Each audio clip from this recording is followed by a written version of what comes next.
Big Little Lies, which is on HBO, which is so not a genre show, but it's good. That was Reese Witherspoon. You don't have a microphone. Yeah. Well, What else? so great, though. What else are you watching? Chuggington. It's a kid's show. What is Chuggington up to these days? Just kind of. He's there's chugging. always- You know, the tracks are going to break and they break. And they get stuck. My son loves it. What else am I watching? So Big Little Lies. I'm really behind on a lot of things. Well, we all are, right? Like you can't. There's so much good TV right now. You can't catch up. You can't watch everything while it's on. No, I don't watch anything else. Yeah. Big Little Lies. And Chuggington. And Chuggington. What do you think about that? We're I'll gonna think come about back. that. Yes, So short. Hi.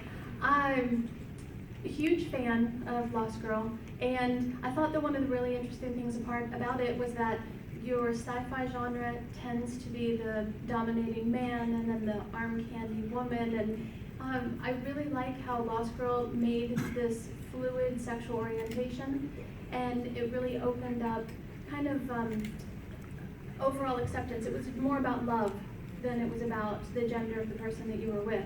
And so was that an intention of the writers? Is that what they were trying to go for by making her bisexual? Or maybe not even bisexual would work because it was food, but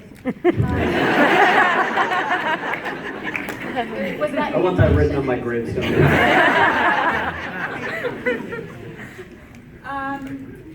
Was it intentionally subversive, do you think? I think it was intentional. I mean, I think that it was there in the pilot. Whenever I say pilot, I'm talking about episode 8, just because that was what we shot first. Episode 8 of season 1 was our pilot, and then they went backwards and told the story until episode 8 and then beyond. But when I read that script, and you know, it was already there. Michelle Lovretta had already created that world with that intention. So you know, and then our incredible team put together a whole arc that lasted quite a while. And I think that was a really important part of the show. I mean, it was about love. Were you a fan of genre storytelling before that? I mean, yes and no. Not in any kind of huge way. I just liked good stories. So I watched Buffy. Wrong crowd, I watched Buffy.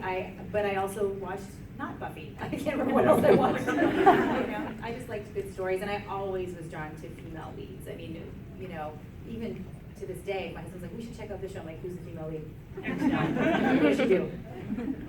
So that's just what I love to see. Was there stuff you watched as a kid that made you say, I want to do this for a living? Well, my mom is actually a theater teacher, and so I grew up watching plays, and so I would sit and play with my toys while she was rehearsing, and I thought everyone was old on stage, and they were like 20.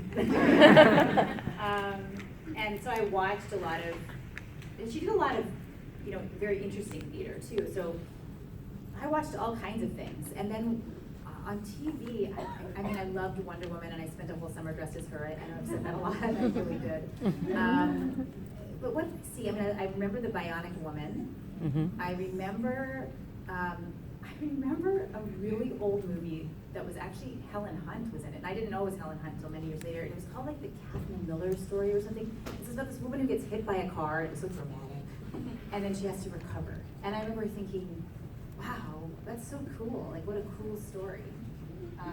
It's interesting to me that, I mean, there's something about growing up surrounded by people who are acting that makes it a feasible job for you, whereas it might seem very distant to others. It makes it a feasible thing to experiment with, but when you come from a smaller town, which many people do, you don't really think about making a career out of it, actually getting paid to do it. You know, I was in plays when I was a kid. I played a squirrel in the local production of Hansel and Gretel, and I would go up across the stage and eat a carrot and then go home to bed. I mean, that's what I did. I was in local commercials and that kind of thing, but it didn't feel like a career. And then when I was in university, or just before university, sometime during university, a couple of movies shot in my hometown, and I went to get a job on them. I was going to work on the crew and learn about, being in the movies. And I remember my job interview was this guy with a cigar. I mean, like, come on. Right?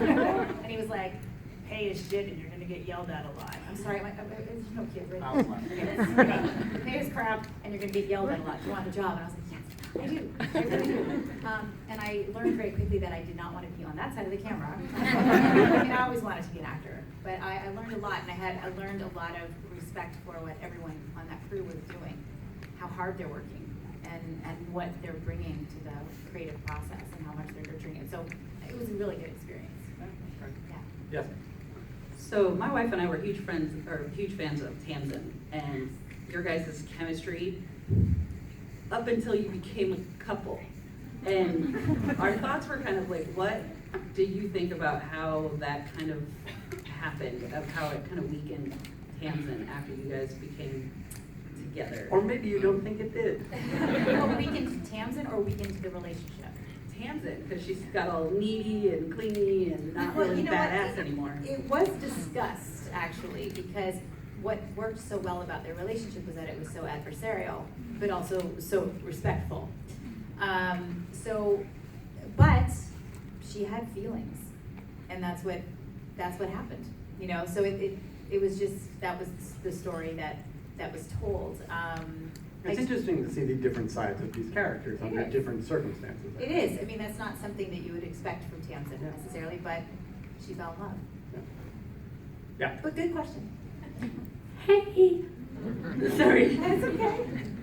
I have a cold. Do you want Take your time. Ask Take your your question. time. You're from Canada. I'm from Canada. Sorry. Do you want to tell the person behind you so you can say it a little quieter and then they can repeat it for us? That's nice.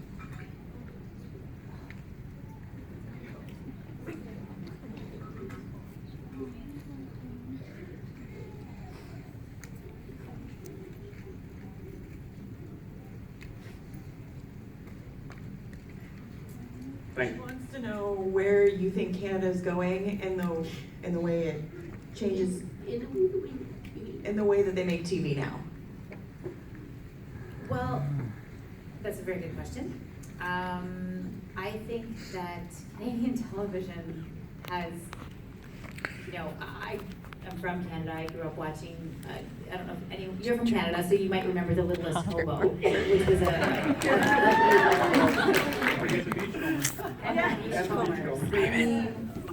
But The Littlest Hobo was about a dog who helped people. How Canadian is that?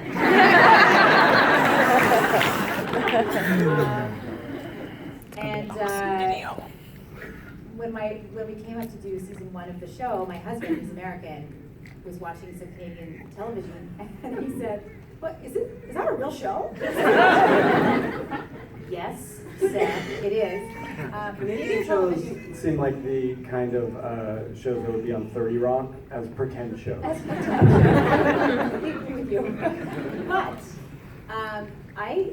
I do think Lost Girl was the beginning of a wave of Canadian television that all of a sudden, the first season I kept hearing, your show doesn't look Canadian, your show looks so American. And I said, thank you. And that was actually part of my question. Yeah. Because Lost Girl came first, and then a couple years later we got Orphan Black that hit really big, with help from I guess BBC America and stuff. So I was just wondering, in that direction, where do you see? Do you think that Canada should go make more genre stuff, or do you think that you would see more non-genre stuff coming out of Canada? I think the playing field's pretty level now. I think Canadian television can be any kind of, could be a genre show or not. And the stories that are being told on Canadian television now are incredible. As you say, it's an international market. It is, I mean, and the talent there has always been amazing. It's I don't know what it was about Canadian television that had a very unique kind of earnestness to it. But What could it be? Canada? my husband still jokes that we wear acid wash jeans. I think an interesting point to raise, though. I think Lost Girl was sort of a watershed show in many ways. It really was. I wonder, did you guys get recognized in that way? No. Yeah, get it out there. That was my plan.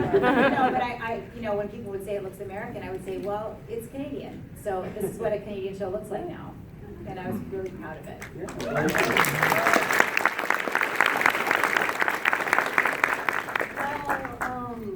Like, what was one of the funniest, most memorable,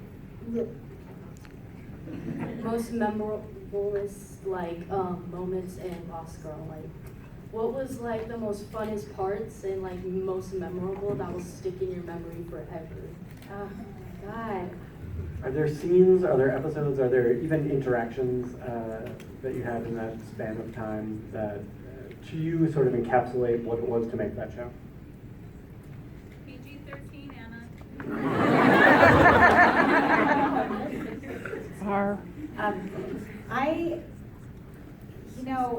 The thing about making television is that it's a real community of people that come together. So, and you go through a lot. We became so close. We went through so many things together as people.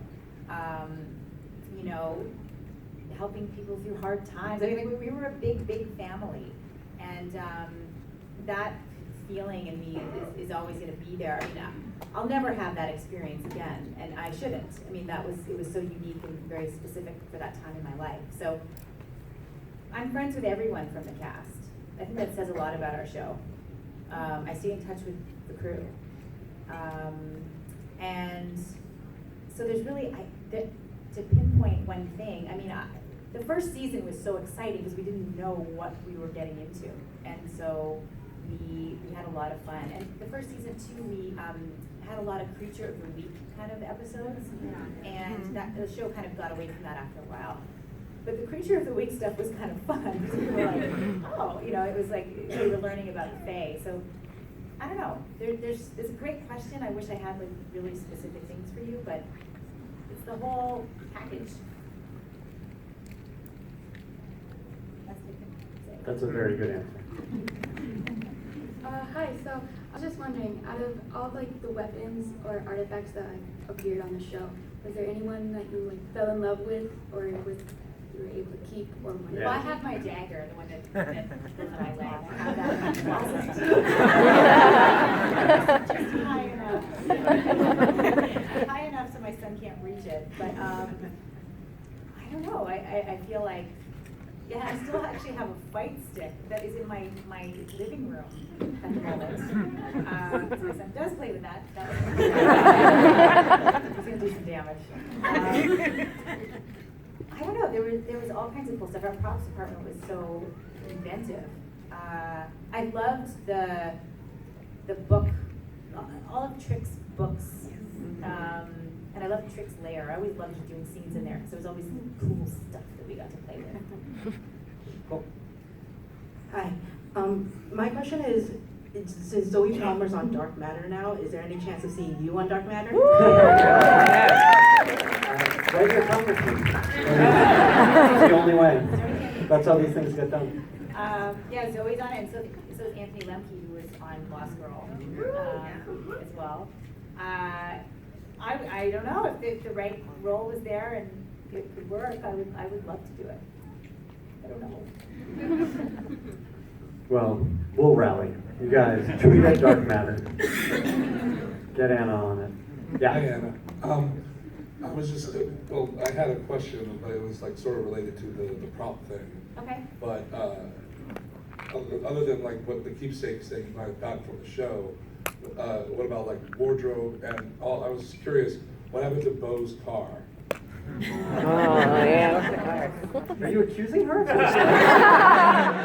Did She was someone, nowhere near. at the end of the series, did someone Dirty. take it? Those go back to transport. I believe Jay Firestone probably still has that car. He was our executive producer. I think the question is, what did you steal from the set? Well, it was What can you not- admit? It was kind of given to me. I have a lot. Did you have a favorite outfit that you wanted to take? You know, I have so many of Bo's clothes. Because I live in Southern California, so it's too hot there to wear. But I have a lot of her stuff. I mean, I am wearing her shoes right now, her boots. I have a lot of her lingerie. I have jackets, I have the knife, I have a lot of stuff that was custom made for me too. So that's kind of cool to have. How about anybody else on the cast that might take? Yeah, I heard. Are you a cop? Because the show is so awesome as far as the props and Yeah. what No, I'm people with were you. using. Like did Hanson want a certain artifact or did Was it a Bryson free-for-all at wanted the end? a- Were you just grabbing, like supermarket sweep? It was. I mean, everything was tailored for us. Trust me, when you try clothes on in a wardrobe fitting, and then they're like, "Well, take this and do this," and they put all these pants, and then you go to try it on again, and it looks amazing. You're like, "Wow, everyone should just get their clothes tailored." And that's really good. But you know, when things are made for you like that, it's nice to be able to take them home. So everyone kind of got to keep. Chris got to keep a lot of his stuff. Rick, I think, everyone did. Tweet at him, ask for quick pictures. Thank you. We gotta get through these last few Actually- questions real quick. Her name's Tamsin. I'm not just calling her Tamsin. Do you mind bringing my purse over? And I'll show you guys what one of my little crew gifts was to the crew. In the meantime, yes. what is your question? Was Bo written in a specific age range? Because I found it very refreshing that she wasn't like a young teenager, or was it they were just searching for the right actress and then they found you? I believe it was the latter part because Bo was originally 22. You were only 18 when you And started. I was like 15. Yeah. She was originally 22. I was much older than 22. I was 35 when I booked the show. So I always say I booked my ingenue role at 35. So they made her, I think, 29 or something, or 28 or something slightly more realistic. But yeah, she was originally supposed to be a bit younger, but I like that she wasn't super young because she had that past, and a lot of pain from that past. She had to be a fully blossomed woman, I think. Awesome, thanks. I think you were really well cast. Thank you very much. I'll show you guys this. This is what I had made for the crew. It's my car. It's Bo's car. My crew has one of these, and it has a little engraving on the back. I gave them other stuff too. Yes, Captain America. So I loved that at the center of the show was a really healthy female relationship between you and Kenzie, and I loved how they stayed respectful of that through the whole series. And so it made me curious, do you know what the ratio of women to men writers was on the show? Well, it was different every season. We had like a core group of writers that were pretty much always there, and then different people were brought in. I don't know, there was a lot of female writers on the show. Yeah, it seemed like there was a lot of feminist perspective that went into writing it. There was, but there was also from the male writers too. Each writer brought something different, and the thing about being a writer. I can't wait to hear it. I don't know. But I do imagine it's hard to come onto an existing show and find the voice of characters in a really honest way. Sometimes, if we had a new writer come on and I would see the script come with their name on it, I'd think, okay, let's see. Let's not like see how they do. It's not that. It's just that it's a hard thing to do. And I have to say that 9 times out of 10 with almost every script I read, it was pretty bang on. They brought some great people in, and if anything felt a little bit off, people were open to making those changes. So our writers were incredible. And I'll say to the credit of the entire collaboration from the writers to the actors to the directors to the crew, the show had a voice, and it was the characters had very specific voices, and the show had something to say in addition to all the fun genre or soap opera stuff. So I imagine it was not a difficult show to write for. No, people were excited if they had the opportunity to write on the show, which was really an honor for me too. It was great. was really, I'm super proud of it. Yes, last question. So as an actress, when you take a role in a genre piece, do you think about, or does somebody warn you, oh my God, the fandom is so passionate, you're going to be doing comic conventions, you're going to be speaking in front of hundreds of nerds, not you guys. But does that even like come on the radar at all? I had heard whispers and rumors of such things, but I had no idea until the first, it was after the first season, I think, and we came onto a stage at Fan Expo in Toronto, and we felt like the fake Beatles. I mean, we were like, wow! I mean, people were so excited. When I meet all of you guys in line, and your energy is palpable, and your excitement is palpable, and I didn't expect that. I didn't know that would happen. And then you feel a real responsibility for the show. But yeah, I mean, I think the roles for women in sci-fi are incredible. People have asked if I would do sci-fi again, and of course I would. I mean, it's really about the role, not about the genre. And I don't know, I think that I've been very, very blessed. And to come to these events and see, maybe, 10, 15 years, I might have like 4 people still here. I don't know, but it's really very heartwarming for me to be here with you guys and to still feel your excitement for the show. It means a lot to me, and thank you. Thank you.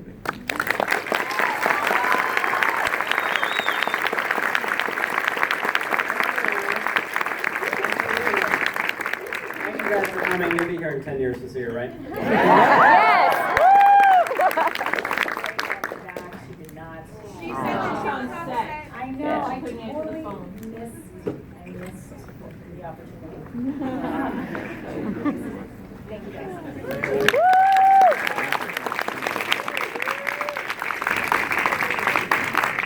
Wow. Sorry. I meant, I get them shoes. I meant, hold on. We will see the boots. Where's the boots?